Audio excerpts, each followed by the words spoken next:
पायात चक्र, ओठांवर विठुनामाचा गजर आणि डोळ्यात फक्त पांडुरंगाच्या दर्शनाची ओढ. वारकऱ्यांचा हा महापूर जेव्हा पंढरपूरच्या दिशेने निघतो, तेव्हा संपूर्ण महाराष्ट्र भक्तीच्या रंगात रंगून जातो. पण कधी विचार केलाय का, ही पंढरपूरची वारी नेमकी सुरू कशी झाली? आणि या वारीचं इतकं अफाट आध्यात्मिक महत्त्व का आहे? चला, आजच्या या व्हिडिओमध्ये आपण याविषयी सविस्तर जाणून घेणार आहोत. त्यामुळे व्हिडिओ शेवटपर्यंत नक्की पहा. वारीच्या या परंपरेला सुमारे 800 वर्षांहून अधिक काळ लोटला आहे. वारकरी संप्रदायाच्या ग्रंथानुसार वारीच्या या परंपरेचा मूळ पाया संत ज्ञानेश्वर महाराजांच्या काळापासूनच घातला गेला आहे. असे मानले जाते की संत ज्ञानेश्वर महाराजांचे वडील विठ्ठलपंत हे नियमितपणे पंढरपूरची वारी करत.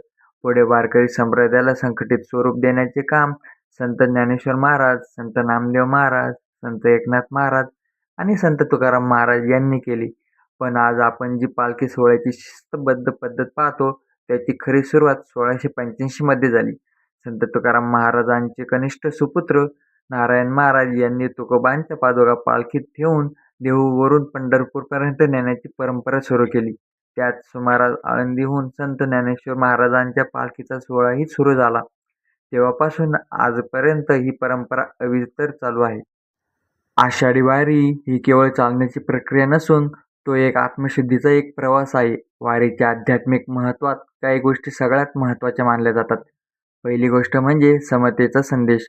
वारकरीमध्ये जात, धर्म, श्रीमंत गरीब असा कोणताही भेद नसतो.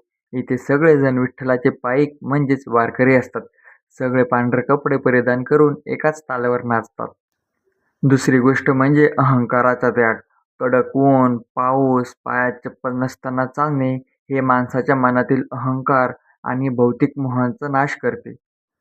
आणि तिसरी गोष्ट म्हणजे निरंतर नामस्मरण. चालताना सतत मुखात रामकृष्ण हरी किंवा ज्ञानोबा तुकारामचा गजर सुरू असतो. संत तुकाराम महाराज म्हणतात, नित्य करी वारी त्याचे वैकुंठ घरी. जो नियमाने वारी करतो त्याचे घरच जणू पंढरपूर बनते. चंद्रभागेत स्नान केल्यानंतर वारकऱ्यांचा हा सर्व थकवा जणू विसरून जातो आणि एका नव्या ऊर्जेसह ते आपल्या संसाराकडे परततात. शिस्त, निष्काम सेवा आणि माणुसकीचे दर्शन घडवणारी ही वारी म्हणजे महाराष्ट्राची शान आहे.